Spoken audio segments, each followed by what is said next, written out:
may nakilala tayong Filipino crew dito sa Norwegian. Pili kita ma-video, di ba? Pili kita pa-picture. No problem, sir. Anong pangalan mo? Reynald Samonte po. Taga saan ka? Batangas po, nasa Bali, anong posisyon mo dito sa sa Norwegian cruise?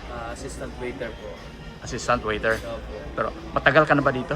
Almost 3 years po. 4 contracts. Paano naman ang buhay bilang isang cruise attendant dito? So bilang cruise, isang OFW, mahirap pero nandito yung pag-asa.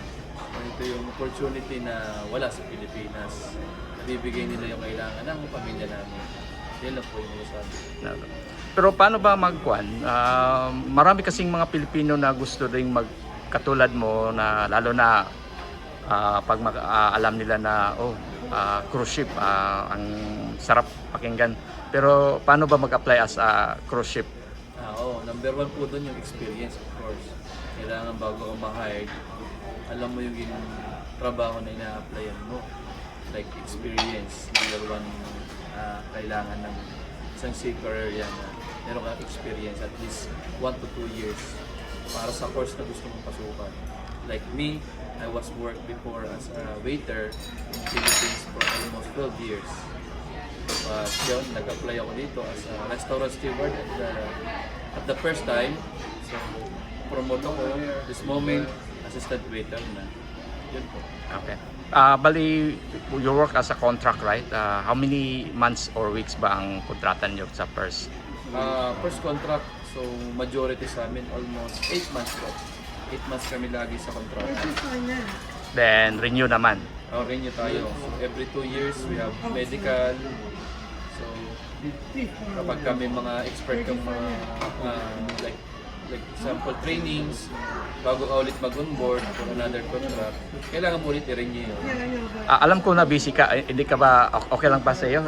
Hindi ka pa busy ngayon? Or, Hindi naman po masyado kasi medyo sige. At saka mga next week, i-upload ko ito ha. Makikita nila. So, mayroon ka bang batiin doon sa Pilipinas? Happy viewing sa kay Sergio. Alright. Hindi sa pamilya ko dyan sa Pilipinas. See you soon, February 26 going home. So, welcome back Philippines. So pauwi ka na pala ha? Uwi na po. Pero magre-renew ka pa rin? Mag-i-renew pa po. Okay. Siyempre. Ano bang pinaka-the best na experience mo dito sa cruise ship? Ayun, pinakamaganda pong experience ko dito, nakakakilala ko ng ibang klase ng tao from the other countries po. Kaya enjoy ko po yung trabaho ko. May sahod pa, no? May sahod po. Cruising for a month salary as well. Saan na bang mga bansa ang naabutan mo? Central America. And then, this ship is from Europe, Yes. Norway, ano po. Saka sa US. US, more on US. Ngayon po nasa Caribbean tayo nag-sail. Okay. So, panalo. Panalo, walang kuwan ha. Talo. Sige, thank you. Thank you very much ha. Okay, i-upload ko ito ha. Okay, sige, thank you. So, dito tayo sa loob. So, ito sa yung mga sa loob ng cruise. Sa daanan dito. Ang gandang daanan, no? Yan. Okay. So, pwede tayo magdaan dito. Halos, ito naman yung kuwan nila. Yan. May elevator nila. Tsaka ito yung sa kapila. Ganito kaganda. Yan. Ito tayo sa baba. Yan. Paggabi may mga palabas sila dito. Yan, sila. May mga dining hall, mga pagkain. Ito yung excursion, yung next cruise credit. May mga promo sila. Tsaka dito. Ito yung labasan. Tsaka ito yung tingnan natin. Ito yung elevator na glass ng loob. So makita mo talaga. Yun may palabas. Ayan. May pasaka. Elevator. Ayan. Tsaka ito yung elevator sa taas doon. Ayan. Ayan. May elevator dyan na glass. Ayan. May bababa na elevator. Okay, ayan. Tingnan natin yung isa pa taas na elevator. Naka-glass siya. Tagal naman mag-larga. Ayan, pasaka na. Tsaka may bababa. At saka ito, pasaka. Yun, sa kabila. Pasaka siya. Ayan, doon. So, pwede ka mag-elevator, pwede ka mag-stairs. Ayan. So, naka-glass. So, maganda tingnan. Makita mo lahat. Ayan. So, yung elevator, naka-glass. Ayan. So, dito, pagkain. Ayan.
I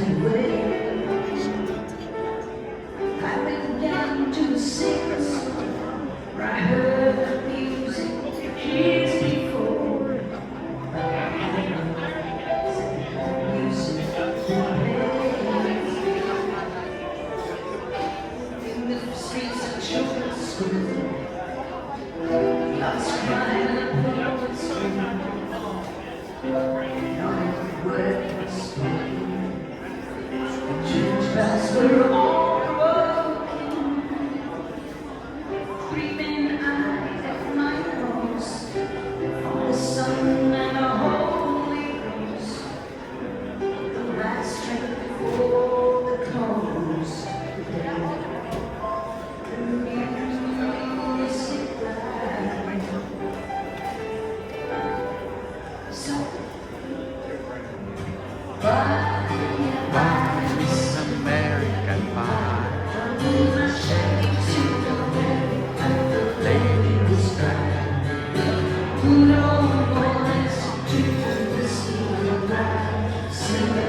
Simply the day that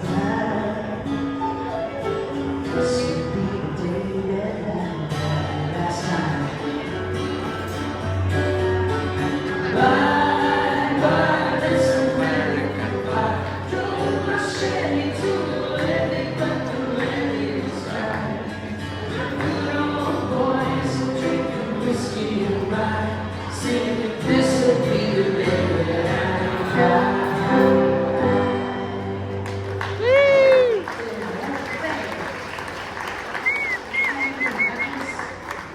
Eight minutes, 35 seconds. Amazing. All right. Let's see if you guys know this one. It's a song by Taylor Swift. I'm joking. I just know one song by Taylor Swift. Sorry. Those who want to Taylor Swift. Tomorrow.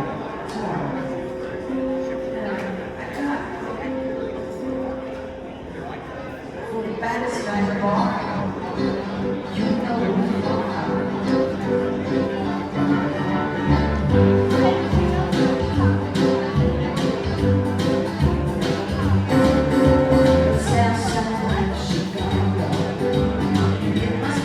So dito tayo sa may complimentary dining. Kailangan dito disente.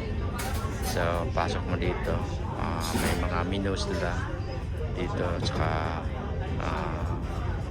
may mga order. Ito yung main course nila. So order ka dito. Main course. Tsaka hintay tayo dito. So, pero kailangan dito reserve. Ano reservation basta dalawa lang. Walang bayad, walang extra na bayad. Okay?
deck 5. So, ito yung deck 5. Yung tawag kasi sa barko is deck, compared to sa labas is story. So sa deck 5 kami, papunta tayo sa deck 13. Yung pinakamataas dito is deck 13 compared to 13 stories. So 13 stories pala ito na barko. So ito yung deck 6. May mga different functions din dito. So may mga kwarto-kwarto din yan. Tawag naman sa kwarto dito is state room. May mga paintings dito.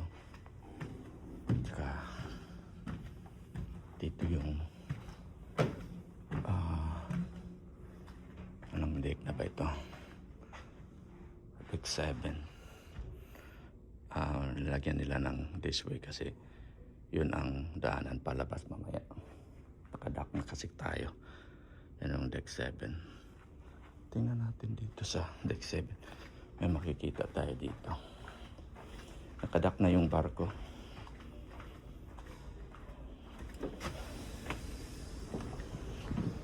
Um, 5:30 na. Pero madilim pa pala sa labas. Oh.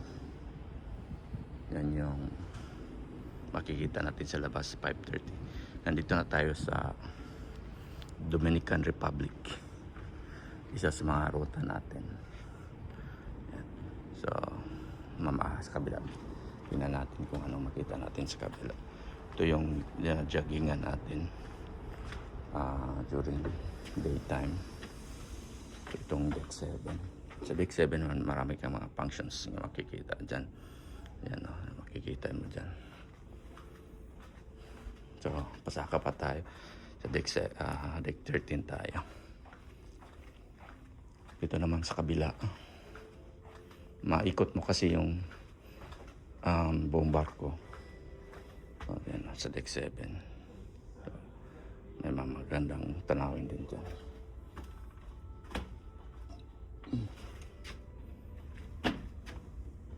Ayaw yata. Sa kabila. Close din. Hindi pa makabukas. Pupunta na lang tayo sa taas. So ito yung deck 7. Mabuti ngayon walang tao, kaya maka-video tayo. May mga painting din dito. Yan, mga painting. So deck 8. Marami namang mga functions rooms dito. May mga state room din, mga kwarto. Yan, deck 8. Ito yung mga painting sa mga barko. Pag maluma na yan, ina-auctions nila yung painting. Yan.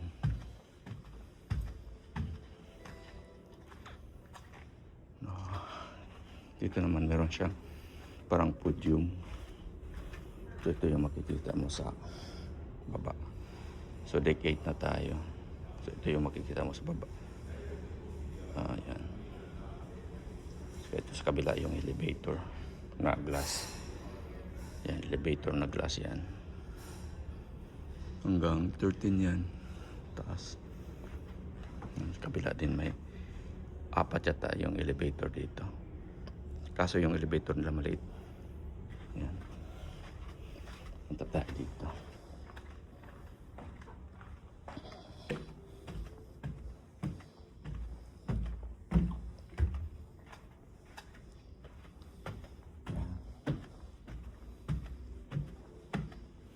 Deck 10 tayo. May mga functions din yan. Yan. Dito rin mga painting.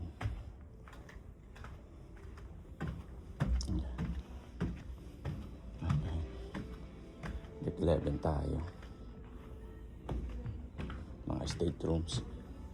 Tsaka deck 12. Yung 13 yun na yung sun deck. So pili tayo maglabas dito. Dito yung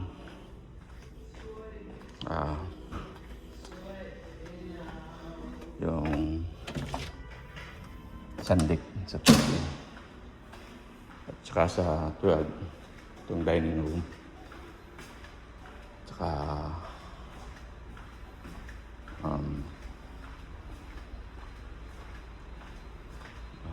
ito yung dining room. Wala pang makain pala dito. Dito tayo labas.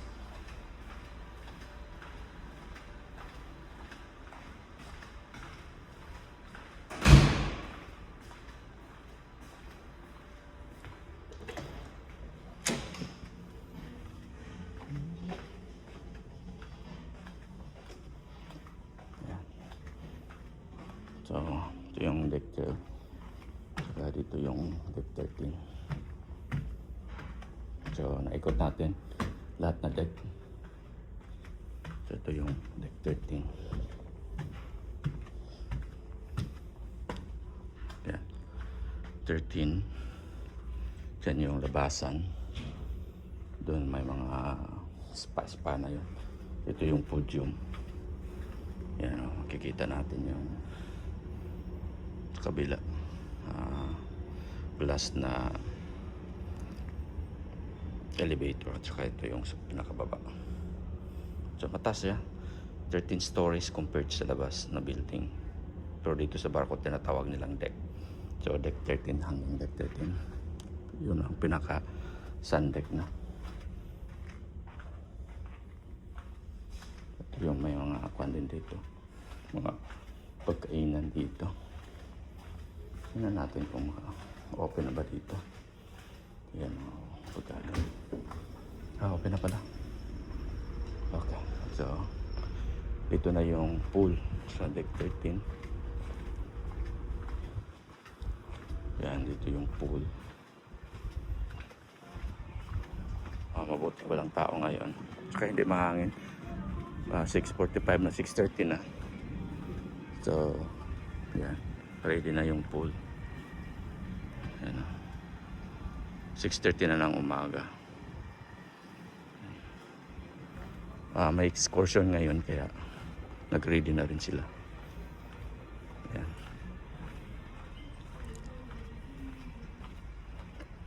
So, ganun lang makita natin. So dito, yun to na yung pinaka ng barko, sandik ng barko sa